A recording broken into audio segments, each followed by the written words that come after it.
Mixing with Mike mixing tip, getting the feel for compression. One of the most important things about working with with compression in a mix is understanding what a compressor is meant to do in the mix and getting a feel for the responsiveness of it. The interesting thing about working with compression is that most people focus on the takeaway. How much gain reduction are you getting? And what you're doing, what are you taking away in terms of dynamic? And really, what you should be focused on, and the true art of working with compressors, is focusing on what it gives you. The thing about a compressor, and any compressor that you put on, you really hear this most effectively when you start working with vintage compressors. This is where you really hear this the most. What you're really focusing on is when you feed the signal into it, how is the signal bouncing back to you? That is really like an amazing key. So if you watch the VComp plugin of the week that's attached onto the same live class, then you will see just in that example how much variation there is. So for example, just playing this and using this as a springboard, what I'm really listening for, and what I'm watching here, is the gain reduction movement. What is it responding to? In this mix, it's the kick drum.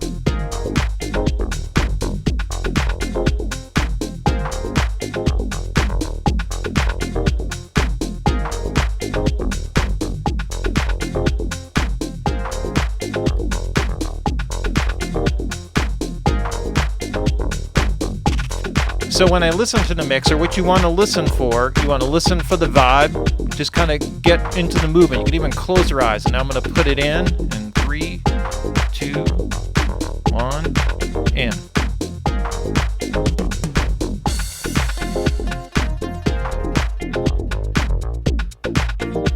And get a feel for the spring back, the movement, the pulse with the kick drum.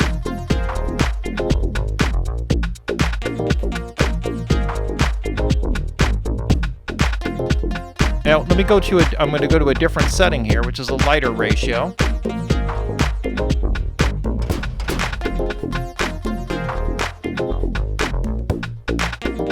And I'm going to step back here for a second.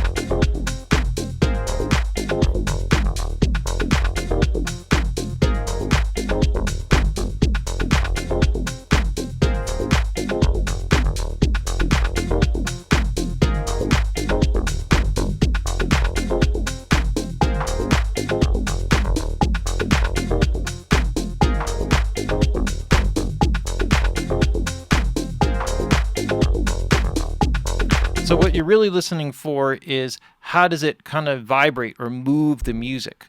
And so let's just break it down to like a simpler example here. And so what I'm going to do is I'm going to call up something here. I'm going to take this out for a second. And what I'm going to do is I'm going to go here to an LA2A. And so I'll call up a Universal Audio. And of course, there we go, Teletronics. And so this is the LA2. This is a vintage optical compressor, and we're going to focus just on the bass.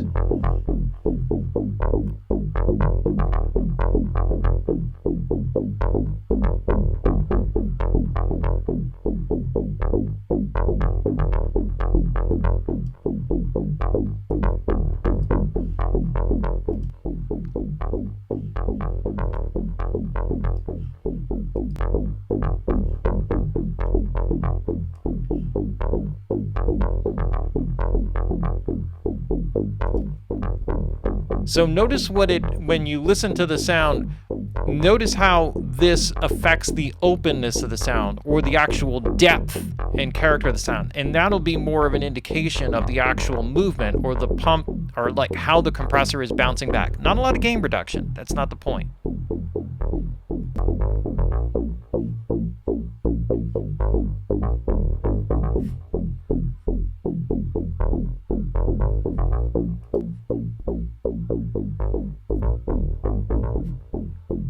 So if you just think of like the depth, you'll hear there's a flatness, a two-dimensionalness to it.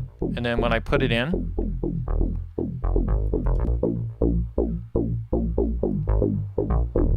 you'll hear that openness. That's the compressor. That's the movement of the compressor, the breathing movement of the compression.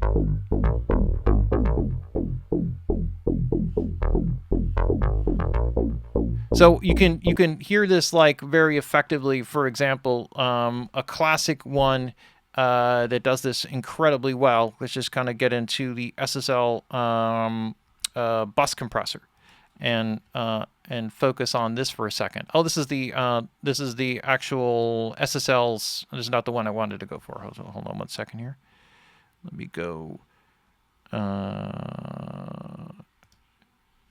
All right, let's go to the Waves version here. So this is the G series bus compressor. The other one is actually a later version, JK, which is a little bit different. Here, like a classic thing for a pump is a slow attack, fast release. And what I'm really listening for in this with a 4-to-1 ratio is just getting like a simple movement here. And this is going to be just in the drums.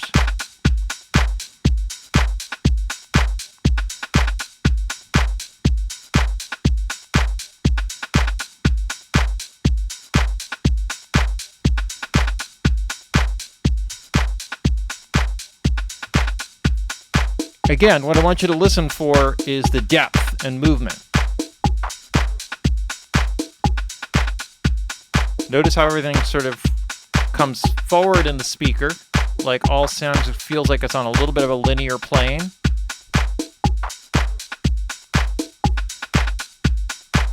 Now hear the depth open up.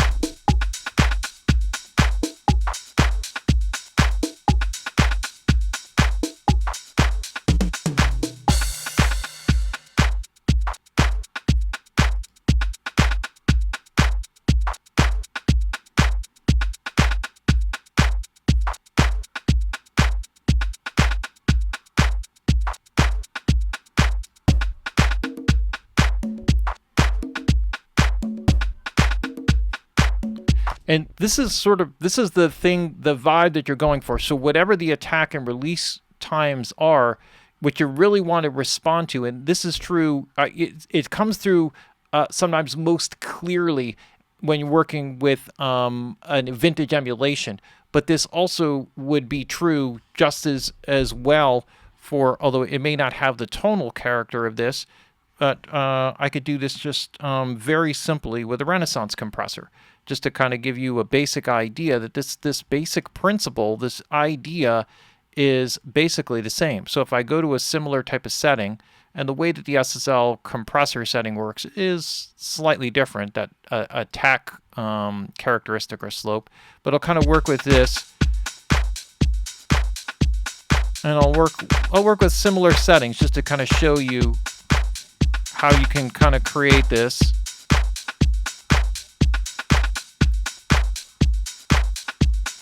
So work with a lighter ratio.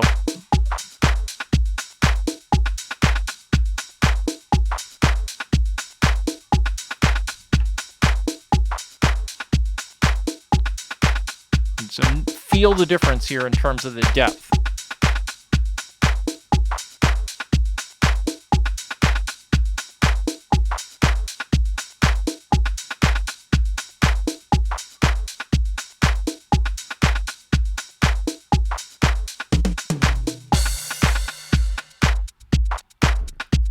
Same basic idea. It's the responsiveness. Whatever the gain reduction is not, that's not necessarily the important point. It's the movement and the vibe. So when you put on a compressor and you're trying to get something out, get a feeling for what the compression is doing. So if that means closing your eyes, queuing yourself up to the bypass button and then kind of going back and forth, maybe hitting it 10 times with your eye, or a number of times that you can't count with your eyes closed. You're not sure if it's bypassed or in, and then going back and forth and seeing which version feels better. And then you get maybe more of an idea of whether you're just kind of, psyching yourself out with it, thinking that you're hearing something, but you're not. There's sometimes that effect, and that, happens.